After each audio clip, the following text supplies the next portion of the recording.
my name is Valerie. Today I have a book that takes place where my family's from and involves mystery, drama, and murder. Read with Val. Read on, have fun, and dream big.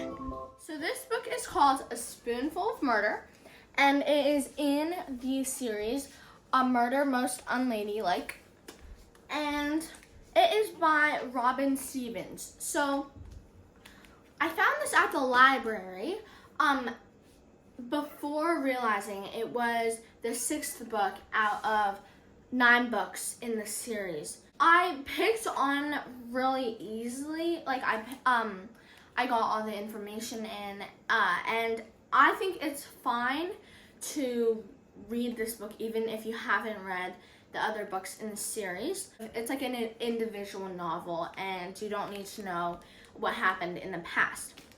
And this book is a realistic fiction mystery novel, and I would rate it a 10 out of 10. So the reason why I'm super excited to review and share this book to you guys is because it is from where my family's home city, which is Hong Kong, and I visit there every summer, and I'm very familiar with just the environment, foods, how the people are, etc. So I was very, very excited. So let's jump into the book. The main character of this book is Hazel Wong, who is this girl right here, and her best friend is Daisy Wells. They go to boarding school in England, but when receiving the news that Hazel's grandfather died, they go to Hong Kong to see family and to be there for the grave ceremony. And Hazel brings Daisy because she wants Daisy to learn about her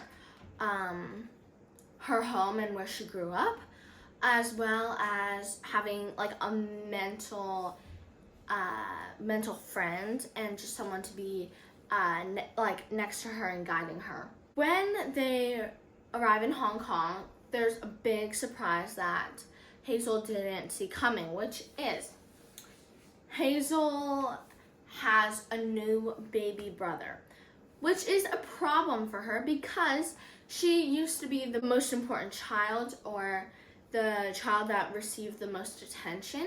She has 2 younger sisters, May and Rose, who are like way younger than her. Being there's no sons in the house, she is the most important child.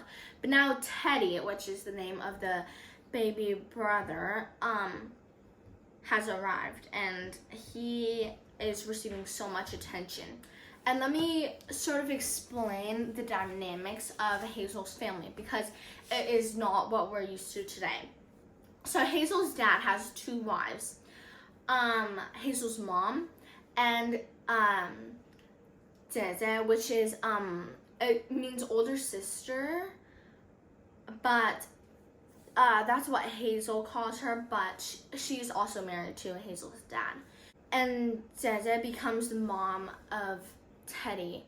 And Suli, which is the name of Hazel's maid before she came back for her grandfather's death, has become Teddy's new maid instead of Hazel's, which is another problem. Suli and Hazel had a very great friendship, and they were just very close, and Suli was like a third mother to Hazel. But without Hazel's consent, they just took Suli away from her.